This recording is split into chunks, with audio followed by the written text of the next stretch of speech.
सेठ आबिद कौन था, क्या था, कैसे वो सेठ बन गया? कभी कोई आपने किसी और का स्मगलर का नाम सुना है? सेठ आबिद से पहले अपने आप को सेठ कहलाना ही पसंद नहीं करता था। अगर कोई सेठ कहता तो वो माइंड करता था। नोटों के ढेर थे छत तक। एसएच उस वक्त का था, कहते वो देखते ही बेहोश हो गया। ये वो पैसे हैं तो ज़्यादा लाख के दौर में मामला तय करके अपनी अमाउंट वापस दी थी। सेठ आबिद ने गुलबर्ग की तमाम प्रॉपर्टी खरीद ली। लाहौर की कोई प्राइम लोकेशन है जहां हर एरिया में उसकी प्रॉपर्टी थी। सेठ आबिद के बारे में तो ये कहा जाता था कि हुकूमतें उनसे मदद लेती थी। सेठ आबिद को मैं जहाँ देखता हूँ उसके अंदर एक बहुत बड़ा मुहिब वतन नजर आता है। रवायती स्मगलर क्रिमिनल टाइप साइकी का बंदा नहीं लगता। पाकिस्तान को न्यूक्लियर पावर बनाने में उसका अहम रोल था। जब वो अपने जोबन पे थे, बहुत बड़े पॉलिटिशियन, उनसे उनकी नाराजगी हो गई। उनकी बेटी को जो ऑक्सफोर्ड पढ़ रही थी वहाँ किडनैप करवा लिया था। मोहतरमा बेनजीर भुट्टो को उन्होंने किडनैप कराया।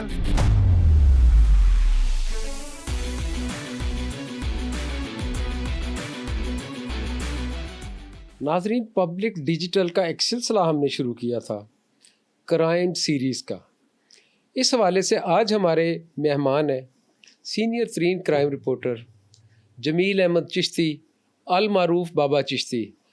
उनसे ये जानते हैं कि सेठ आबिद कौन था, कैसे वो सेठ आबिद कहलाया, क्या वो सेठ आबिद कहलाना पसंद करता था या किसी और नाम से पुकारा जाना पसंद करता था। आज हम ये सारी गुफ्तगू जमील अहमद चिश्ती से करेंगे। मैं हूँ आपका मेज़बान अदनान मलिक। जी बाबा चिश्ती साहब, सेठ आबिद कौन था, क्या था, कैसे वो सेठ बन गया?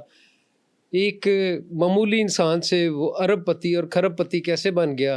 अरबों खरबों की उसकी प्रॉपर्टी आज भी पाकिस्तान में है और उसके नाम की कई सोसाइटीज़ भी बनी हुई हैं। अच्छा, आपने जो ना अपने इंट्रो में ही जो बेसिक बात बता दी है, तो ये बात मैं जब बचपन था मेरा, तो बचपन से सुनते आ रहे थे।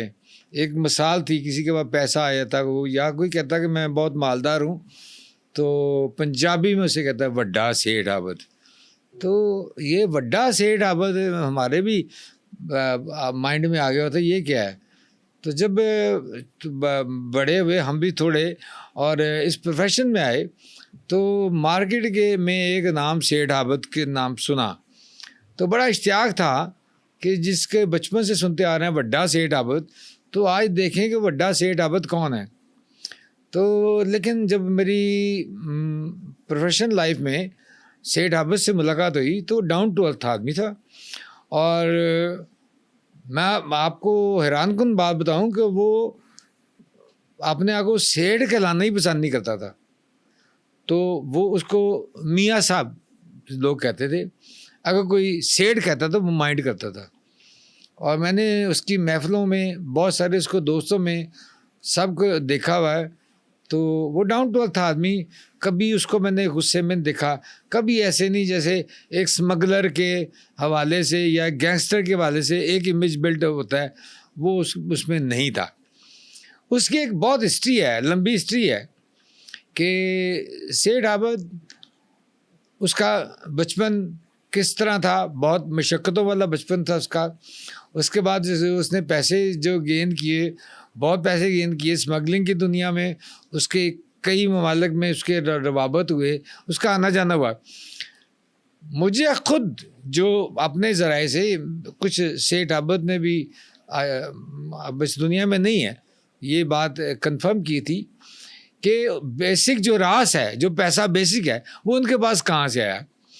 जब ढाका फॉल हुआ, ये सानिया हुआ, तो पाकिस्तान की जो करेंसी की एक डेट मुकर्रर थी कि फ़लाँ डेट तक ये करेंसी यहाँ स्टेट बैंक में चेंज हो सकती है। उसके बाद वो करेंसी ख़त्म थी। तो मुझे याद है कि लोग ना बैग्स में, सूटकेस में भर भर के बाई एयर करेंसी लेके आए, यहाँ चेंज कराई उन्होंने। तो ये तब पता चला कि सेठ आबिद ने मोटर बोझ लॉन्चों के ज़रिए अपनी करेंसी वहाँ से स्मगल की और यहाँ लाहौर में स्टेट बैंक से मिली भगत से उसको चेंज भी करा लिया। सुना वो डेट भी एक्सपायर अच्छा, हो गई थी, अब उसके बावजूद भी उसकी करेंसी चेंज होती रही। अब वो जो नहीं, डेट एक्सपायर नहीं हुई थी, उसने करा ली। अब इस वाक़े को मुझे तब पता चलता है, मैं अभी जब इस फील्ड में नहीं आया, मेरे वालिद साहब इस फील्ड में थे, कि टाउनशिप का उन्होंने बताया कि टाउनशिप का एरिया ये गरीबों की आबादी थी। अब तो यहाँ घर बनाना मुश्किल है। ये भुट्टो दौर में एक क्वार्टर गरीबों के लिए बनाए गए थे ये। 2400 एकड़ स्कीम हाँ, थी ये। तो वो जो दो दो कमरों के क्वार्टर थे और एक सेन था। तो मेरा फादर ने कहा कि वहाँ लोकल एसएचओ किसी ने कहा कि वहाँ एक क्वार्टर है, वहाँ एसी लगा हुआ है, एक मर्सिडीज गाड़ी आगे रुकती है, और लोगों ने पुलिस को इतला दी कि कोई याश मशकूक आदमी है। तो कहते पुलिस ने वहाँ रेड कर दी। तो अंदर जो भी शख्स था वो गाड़ी समेत चला गया हुआ था।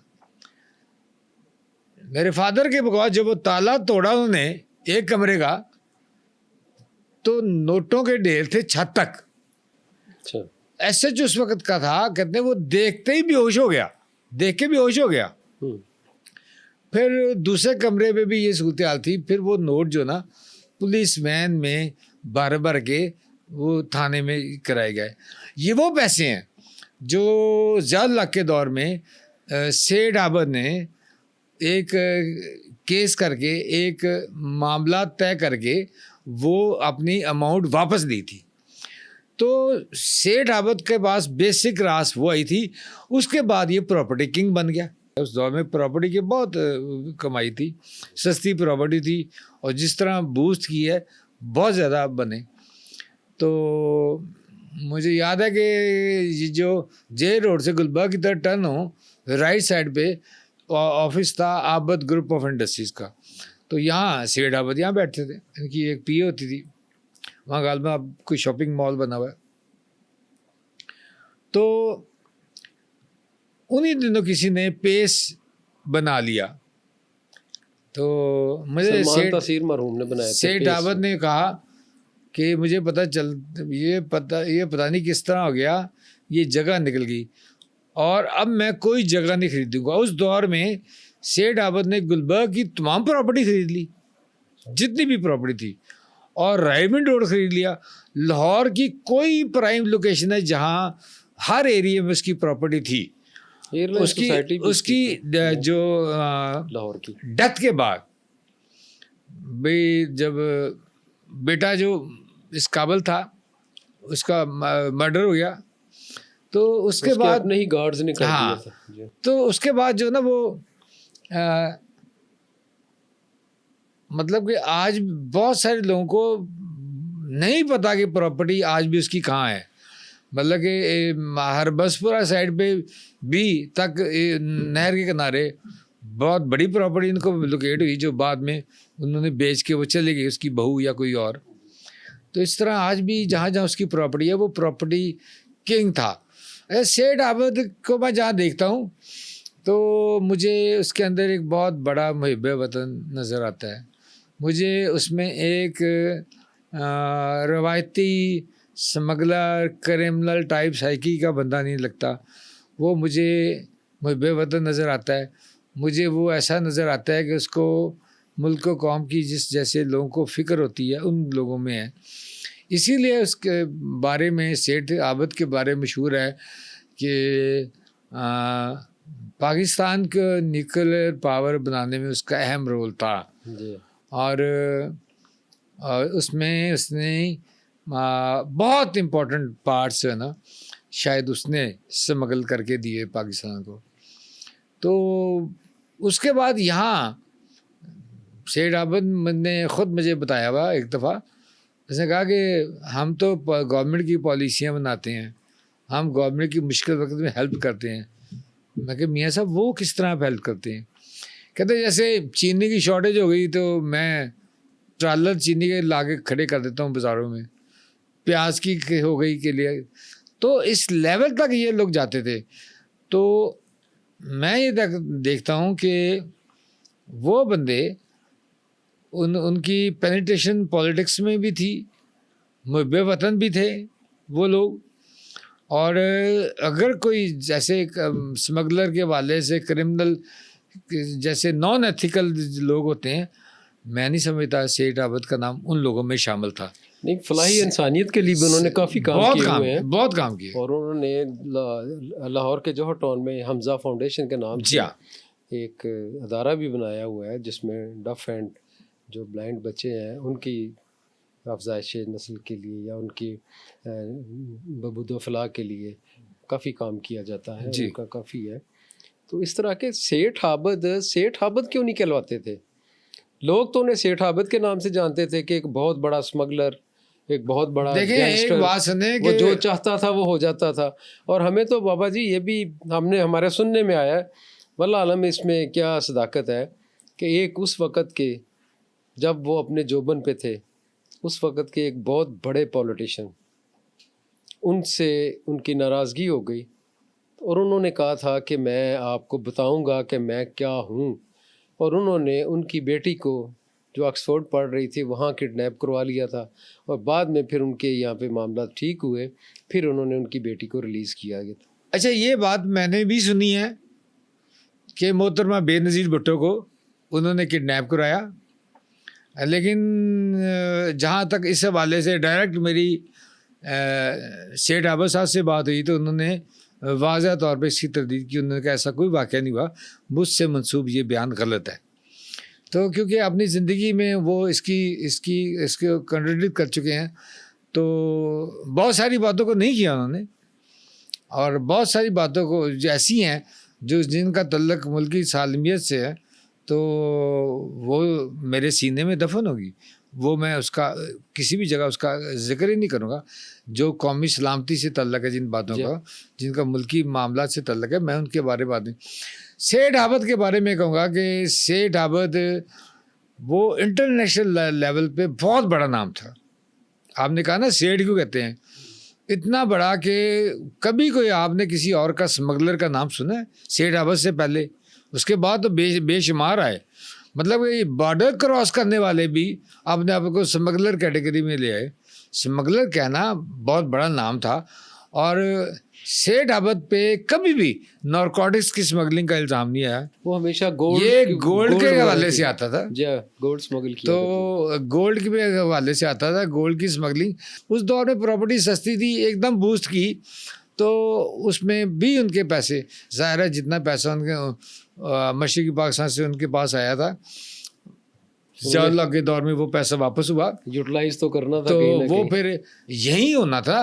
और चूँकि हमारी आबादी रोज़ बरोज़ बढ़ रही थी, हमारी जो है मकान की ज़रूरियात, बिज़नेस की ज़रूरियात वो बढ़ रही थी, इस वजह से उन्होंने लाहौर का जो अंदरून लाहौर है उससे बाहर निकले, गुलबर्ग से बाहर निकले, मॉडल टाउन से, और वहाँ उन्होंने दूर दराज इलाकों में रायवेंड रोड पे या इधर जो है एयरलाइन सोसाइटी भी उन्होंने बनाई थी। इसके अलावा जो है वो तारक इस्माइल रोड पे उनकी बहुत प्रॉपर्टी, आज भी उनके नाम का बोर्ड लगा हुआ है, 4 दीवारी है, चूँकि मैं उसके करीब ही कहीं रहता हूँ, तो उनके नाम की मुझे अभी भी है। सेठ आबद साहब ने मुझे खुद बताया था और ये कहा था कि जब रायवेंड रोड उन्होंने ख़रीदा पूरा, मैंने कहा ये कि आपने पूरी एक ही रो ख़रीद ली? कहते हैं मैं हर जगह ख़रीद के फिर प्रॉपर्टी का रेट खुद मुकर्रर करता हूँ, ताकि कोई किसी और की प्रॉपर्टी हो ही ना, जो रेट उन्हीं की प्रॉपर्टी हो। स्ट्रेटजी उनकी ये थी, तो फिर वो रेट जो भी निकालें उसी रेट पे बिके। प्रॉपर्टी टाइकून बने। बेनज़ीर के दौर में एक FIR दर्ज हुई रेस कोर्स थाने में, उसमें 100 से ज़्यादा स्मगलर्स के नाम शामिल थे। बेनज़ीर भुट्टो के बारे में कहा जाता है वो अमेरिका से आई थी, उसके बाद पता नहीं अमेरिकन प्रेशर था या क्या इशू था, क्या बात हुई, तो एक FIR दर्ज कराई गई थी। उसमें हाजी इकबाल बेग, सेठ आबद और कई नाम ऐसे, हाँ, उसमें नॉमिनेटेड थे। उसके बाद वो FIR में बाकी अननोन थे, यानी पूरे पाकिस्तान को ही स्मगलर बना दिया कि जिसको मर्जी वो अननोन में पकड़ लें, लातादार ओपन FIR थी। तो इस FIR दर्ज होने के बाद मैं हाजी इकबाल बेग के प्लाजा साहब में गया, तो वहाँ नहीं थे, घर गया तो वो फरार। मैं कि ये तो सारे भाग गए हैं। तो मैं ऐसे ही गुलबर्ग में आबद ग्रुप ऑफ इंडस्ट्रीज चला गया, मैं कहा सेठ साहब भी नहीं होंगे? तो मैंने पीए से पूछा, मैं कि कितने दिन से नहीं आए सेठ साहब? कहती मियाँ साहब वो अंदर बैठे हुए हैं, आप कितने दिन से क्या अंदर ही बैठे हुए हैं? मैं हैरान हो गया, मैं भी अंदर गया। मैं क्या सेठ साहब आप पे एफआईआर हो गई है, आप यहाँ बैठे हैं? कहती तो मैंने क्या किया, मेरा क्या कसूर है कि मुझ पे एफआईआर हुई है?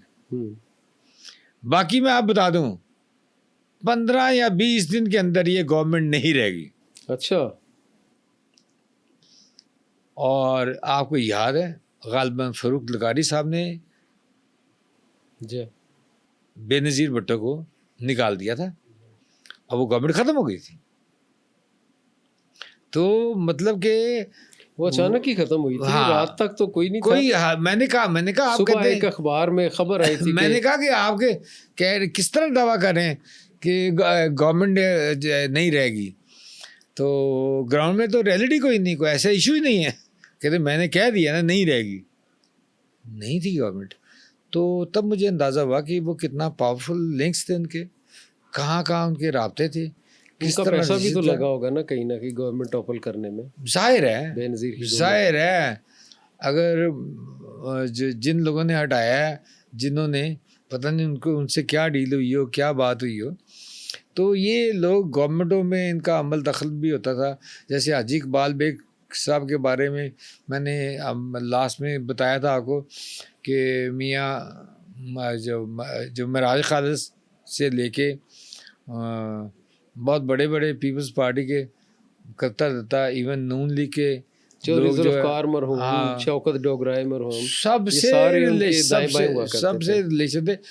लेकिन वो अपने रिलेशन को हर जगह डिस्कस करते हैं, लेकिन सेठ आबद ने कभी ऐसा नहीं किया था कि जिससे कोई तल्लक भी हो तो आप ये बॉडी लैंग्वेज से भी अंदाज़ा लगा सकते थे कि इसका किसी से तल्लक होगा या इसका इतना असर होगा।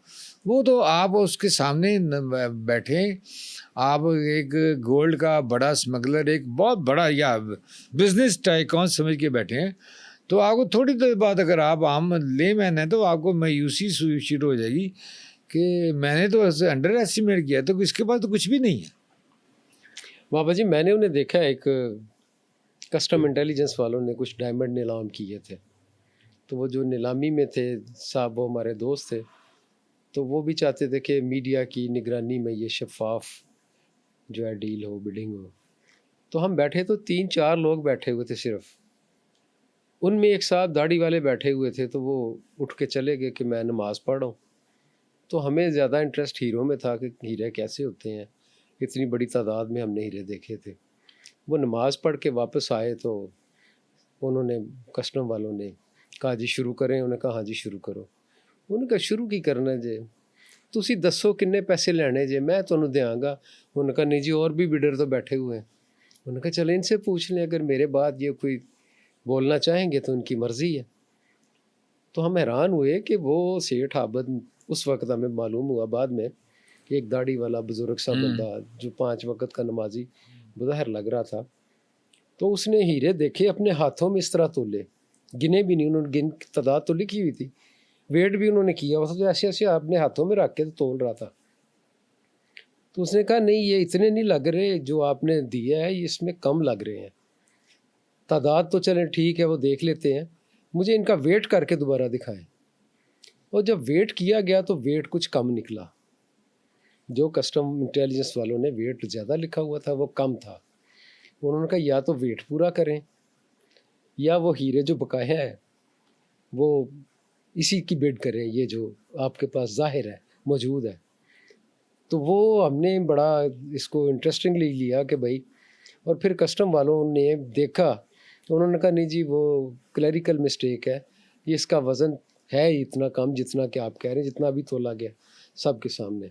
तो जो बात उन्होंने की सेठ आबिद ने, हीरो की उस वक़्त जो है वो करोड़ों में था, तो उन्होंने कहा जी ये मिल जाएंगे आपको, बस मुझे 1 हफ़्ते का आपने टाइम देना है। फ़िलहाल जो है मैं ये 1 करोड़ का लेके आया, वो चेक पे ऑर्डर था वो उन्होंने दिया, उन्होंने कहा बाकी 7 दिन के अंदर अंदर। तो उन्होंने कहा जी अगर आपको पता है 7 जो एग्रीमेंट होता है उसके तहत बिड में। उन्होंने कहा जी अगर 7 दिन के अंदर आप ये नहीं दे सके तो फिर ये ज़ब्त हो जाएंगे और आपकी जो सिक्योरिटी है, जो एडवांस आपने दिया है, वो भी ज़ब्त हो जाएगा। उसने कहा नहीं 7 दिन तो मैंने वैसे कहे हैं जो आपके अकॉर्डिंग टू रूल्स हैं, मैं तो ये 2-4 दिन में ये ले लूँगा।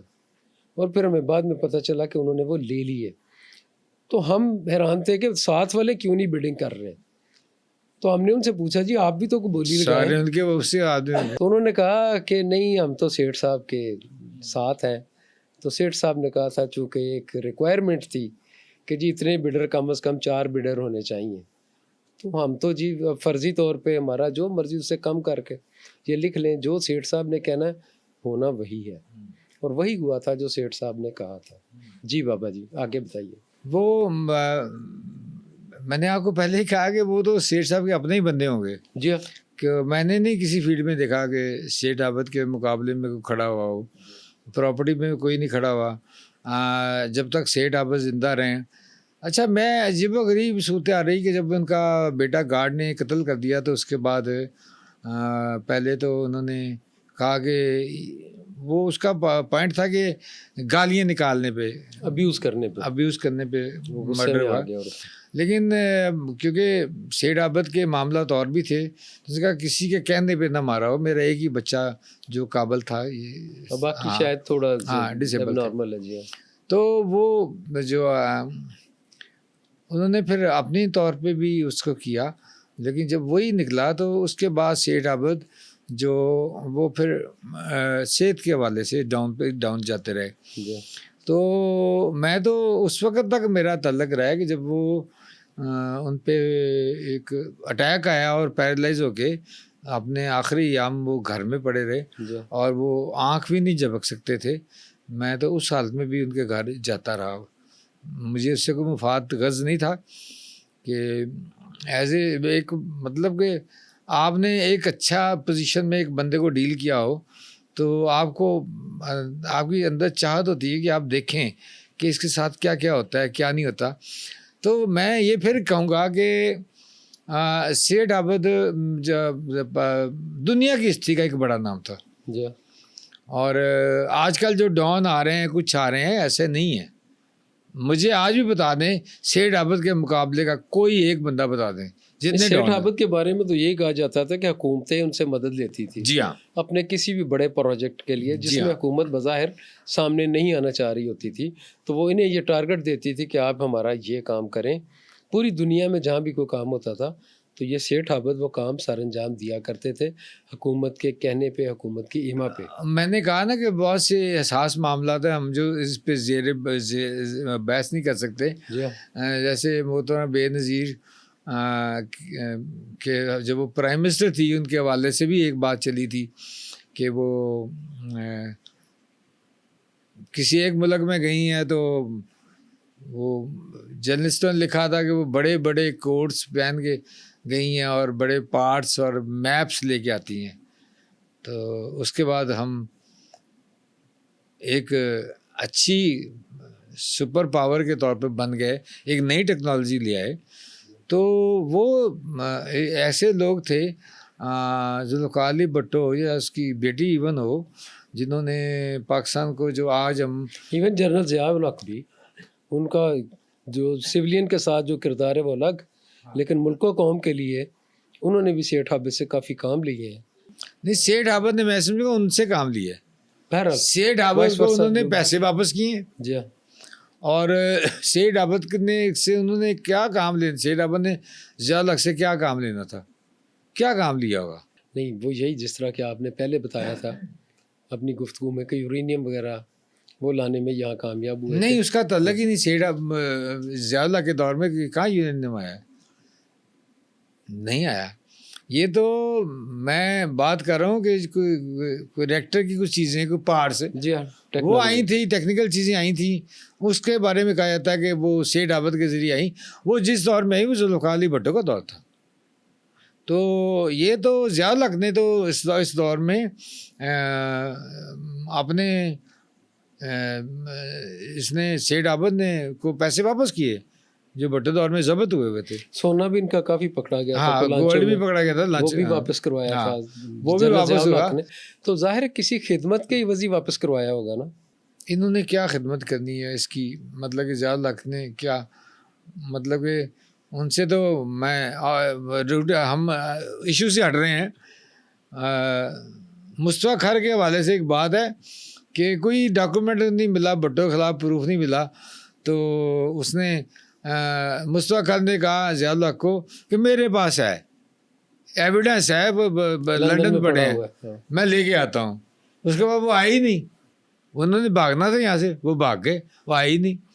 तो मैं मतलब कि ज़ियाउल हक की बसीरत क्या होगी कि वो उसको एक बंदा धोखा दे के चला गया। तो ना उसको फिर उसको एक जो जिस केस में उसको साहब मौत दे दी गई वो भी आपके सामने है। तो कोई एविडेंस नहीं था। जो सेठ आबद की हम बात कर रहे हैं कि सेठ आबद ने एक वर्ड में उसका नाम था, गोल्ड के वाले से भी इंटरनेशनल रिलेशन हर एक बंदे के साथ थे उसके। और वो मैं जैसे मैंने कहा कि वो महबे वतन था और पाकिस्तानियत उसके अंदर थी बहुत ज़्यादा। और वो बाहर के भी जो लिंक्स हैं वो पाकिस्तान के लिए वो यूज़ करता था, यूटिलाइज करता था कि पाकिस्तान से रिलेशन मुल्कों के किस तरह अच्छे हों, क्या चीज़ की कमी है, क्या इस तरह हो, टेक्नोलॉजी कैसे आगे आए, किस तरह और फील्ड में मुकाबला करें। वो इस तरह वो हुकूमतों में अंदर रहा, वो हुकूमतों का रहा। लेकिन जब जिस तरह आपने फरमाया कि अभी उसने कहा था कि ये हुकूमत चंद दिन है, एक हफ्ते की मेहमान है, और मोहतरमा बेनज़ीर भुट्टो की हाँ जी हुकूमत जो है वो टॉपल कर दी जी गई हाँ। थी। उस वक्त के सदर जो थे जी। फारूक लगारी, जो उन्हीं की पार्टी के सेक्रेटरी जनरल भी रहे हैं उन्होंने। जी तो इसका मतलब है वो हुकूमतें गिराने और बनाने में भी अहम किरदार अदा किया करते थे। जाहिर है, मैंने कहा कि जो जैसे उनके लिंक्स हैं, अगर वो मोहतरमा बेनज़ीर भुट्टो साहबा अगर अमेरिका से आगे वो FIR दर्ज करती हैं तो जाहिर है वो किसी दबाव के तहत ही FIR दर्ज हुई होगी ना। एकदम तो रातों रात ख्वाब नहीं आ गई कि ये बाबा जी सुना स्मगलर है। कि जब मोहतरमा बेनज़ीर भुट्टो पहली दफ़ा वज़ीर आज़म बनी थी तो इनके खिलाफ एक अदम एतमाद की तहरीक आई थी, वो भी नाकाम बनाने में इन्हीं का हाथ था? नहीं पैसा इनका लगा था? नहीं, पैसा नहीं लगा था, वैसे ही मैनेज हो गई थी चीज़ें, किसने मैनेज किया था? हो गई थी चीज़ें मैनेज। मतलब कि सेठ आबद का इसमें कोई रोल नहीं था। सेठ आबद एक मोहतरमा को बहुत डिफरेंट एंगल से डील करता था। लेकिन मेरा ख्याल है शायद वो अग्रेसिव उस वक्त हुआ जब उसके ख़िलाफ़ एक पर्सनल अटैक हुआ FIR की दर्ज के होने की सूरत में। तो जाहिर है फिर बंदे के ज़हन में आता है यार मैं FIR का क्या बना था? इतने वो तो क्लीन कुछ चिट नहीं, मिल गई थी। कुछ नहीं, उसमें लोग बाद में पकड़े गए थे। जो नारकोटिक्स वाले थे वो USA चले गए, वहाँ से क्लीन चिट लेके आ गए, और यहाँ फिर पुलिस ने भी कभी नहीं उनसे पूछा। सही। हाजी इकबाल भी गया था और बहुत सारे लोग गए थे, लेकिन सेठ आबद नहीं गया था क्योंकि इसका नारकोटिक्स में नाम नहीं था। सही। अच्छा, ये इन पे मुख्तलिफ इल्ज़ामात जो ना वो थे कि मनी लॉन्ड्रिंग के हवाले से कुछ बातें होती थी, और या कि इस तरह बाहर पैसा भेजा जाता है गैर कानूनी तौर पे जो मुख्तलिफ ग्रुप्स के इस्तेमाल में लाता है, ऐसे कुछ इल्ज़ामात थे। हुंडी हवाला, हाँ, मनी लॉन्ड्रिंग ऐसे कुछ इल्ज़ामात थे कि टेररिस्ट ग्रुपों को सपोर्ट करता है। मैं नहीं समझता कि सेठ आबद ने कभी किसी टेररिस्ट ग्रुप को सपोर्ट कभी नहीं, कभी नहीं मुल्क किया के खिलाफ, वो या किसी भी मुल्क में। वो ठीक है, वो दाढ़ी उन्होंने रखी थी, नमाजें 5 वक्त के पढ़े थे, लेकिन वो बहुत उम्र के आखिरी हिस्से में। चेहरा भी कोई ऐसा उनका नहीं था कि रोब दबदबे वाला, बड़ा सिंपल शलवार कुर्ता पहना हुआ होता था, आम सा, बड़े धीमे लहजे में बात करते थे वो। उसके अंदर उनका इसीलिए शायद सेठ पे कहलाना अच्छा नहीं लगता था। तो मैं कहता हूँ कि बहुत नफीस आदमी, बहुत महबे वतन आदमी, और जो कारनामे हैं मैं ऑन एयर आपको बता नहीं सकता जो उन्होंने इस मुल्क के लिए ज़ाहिर है जो नेशनल इंटरेस्ट है हमारा उसमें। जी। जमील अहमद चिश्ती आज के पॉडकास्ट में हमारे मेहमान थे। सेठ आबिद जिन्हें दुनिया एक स्मगलर, एक प्रॉपर्टी टाइकून के नाम से जानती है, उस हवाले से बता रहे थे कि जो उनके बारे में किस्से कहानियां हैं वो असल में थे क्या।